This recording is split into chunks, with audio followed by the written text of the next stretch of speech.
Voter তালিকা সংশোধন নিয়ে জেলাশাসকের কাছে ডেপুটেশন দিল কংগ্রেস নেতৃবৃন্দ। রাজ্যের ত্রিস্তরী পঞ্চায়েত নিয়ে যে ভোটার তালিকা প্রকাশিত হয়েছে তা সংশোধন করার জন্য উত্তর জেলাশাসকের কাছে এক ডেপুটেশনে মিলিত হয় জেলা কংগ্রেস নেতৃবৃন্দ।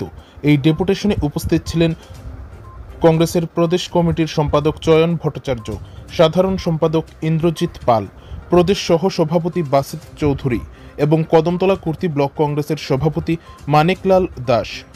আজকের এই ডেপুটেশনটি মূলত 54 কুর্তি কদমতলা ব্লকের পক্ষ থেকে দেওয়া হয়, যেখানে 12 জুন বুধবার বিকেল আনুমানিক 4টা নাগাদ ডেপুটেশনটি উত্তর ত্রিপুরা জেলার জেলাশাসক দেবপ্রিয় বর্ধনের কাছে দেওয়া হয়। আসন্ন ত্রিস্তরী পঞ্চায়েতকে সামনে রেখে রাজ্যে যে ভোটার তালিকা প্রকাশ করা হয়েছে তা সংশোধনের জন্য প্রদেশ কংগ্রেস কমিটির কুর্তি কদমতলা ব্লক কংগ্রেসের পক্ষ থেকে এই ডেপুটেশন দেওয়া হয়।